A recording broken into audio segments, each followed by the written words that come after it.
को मैं आगे लेकर चलता हूं और इस ब्रॉड स्पेक्ट्रम के साथ में पूरे राजस्थान में मैं आगे बढ़ रहा हूं।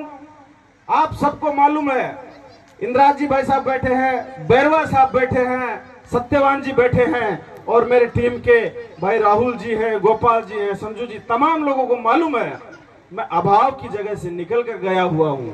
आज पूरे राजस्थान में पूरे एक महीने में कम से कम हमारे पास 15 से 20 कार्यक्रम इतने इंपॉर्टेंट रहते हैं जहां पर हमारा जाना बहुत जरूरी होता है, लेकिन अभाव की परिस्थितियों में हम नहीं जा पाते हैं।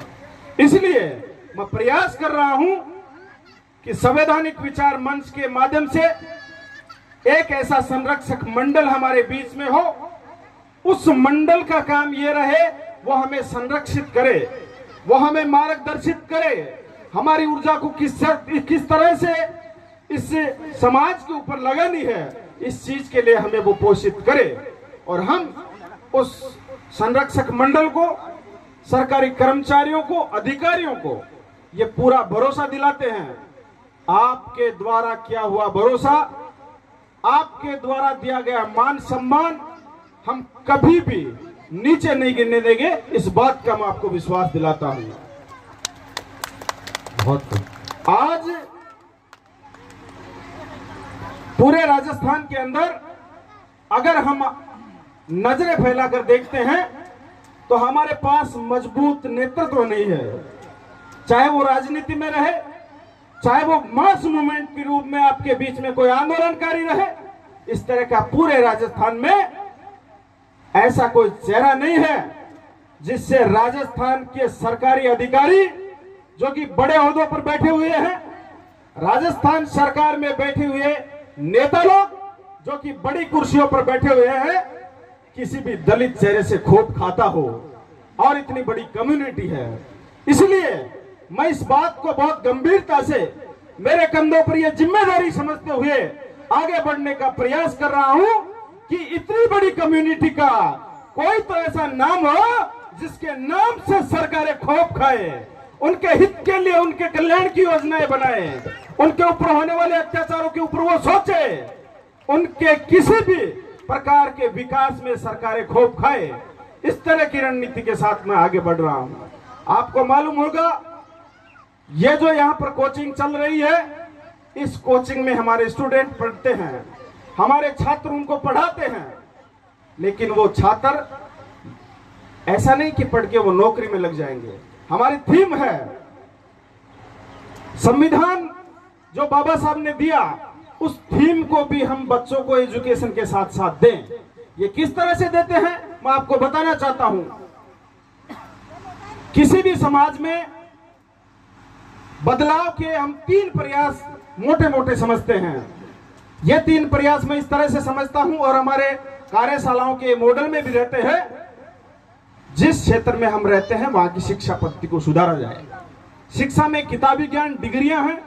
दूसरा यह है कि वहां की सिद्धांतिक शिक्षा भी बढ़े, वहां के रहने वाले लोग, जिसमें सिर्फ एससी के ही नहीं 36 कौम के लोग रहे और उन लोगों की शिक्षा का स्तर भी बढ़े।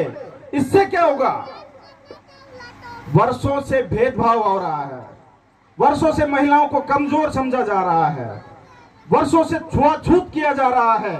वो छुआछूत उस गांव की कम्युनिटी का खत्म हो जाएगा अगर 36 कौम की कम्युनिटी जागृत होगी, किसी से भेदभाव की भावना अपने पास में नहीं रखेगी। पहला बदलाव। दूसरा मैं इस तरह से देखता हूं, ये जो कोचिंग है, इन कोचिंग में जो व्यक्ति पढ़ेगा, जो टीचर पढ़ाएगा, वो किसी भी सरकारी डिपार्टमेंट में अधिकारी कर्मचारी के तौर पर जाएगा तो पूरे उस अपने फील्ड को सुधारने का काम करेगा।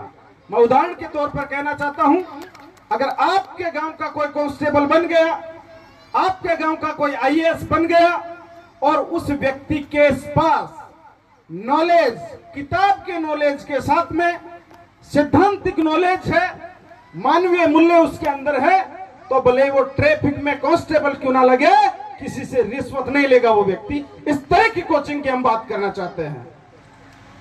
अगर आपके बीच का कोई कलेक्टर बन गया तो उस जिले के अंदर किसी भी व्यक्ति को पॉलिटिकल प्रेशर के चले करप्शन वो नहीं होने देगा। वो इस तरह का हमारा प्रयास है। दो प्रयास मैंने बताए हैं। ग्रामीण क्षेत्र में हमारा एकदम मूल तरह से हमारा समाज उठेगा। दूसरा, कर्मचारियों में, सरकारी सेवाओं में हमारा समाज सुधरेगा। तीसरा, मैं सबसे इंपॉर्टेंट बात बता रहा हूं, बहुत गहरी बात बता रहा हूं, आप सबको इस पे अमल करना है। तीसरी बात मैं इस प्रकार से कह रहा हूं, इस कोचिंग संस्था में जितने भी लोग जुड़े हुए हैं, इन तमाम लोगों के गांव में भी एक इस तरह का सिद्धांतिक माहौल बनाना है और उस सिद्धांतिक माहौल वाले, सिद्धांतिक विचार वाले लोगों को यह तय करना है कि गांव की राजनीति कैसी हो, गांव में किस तरह का वार्ड पंच चुन के आए, गांव में किस तरह का सरपंच चुन के आए और आपका विधायक किस तरह का चुन के आए। तो मैं मानकर चलता हूं शिक्षा के क्षेत्र में आपके चुने हुए, आपके शिक्षण संस्थाओं से निकले हुए व्यक्ति तमाम कर्मचारी होंगे, संवैधानिक मूल्यों के होंगे। आपका कोई भी नेता चुन के जाएगा, संवैधानिक मूल्यों का होगा।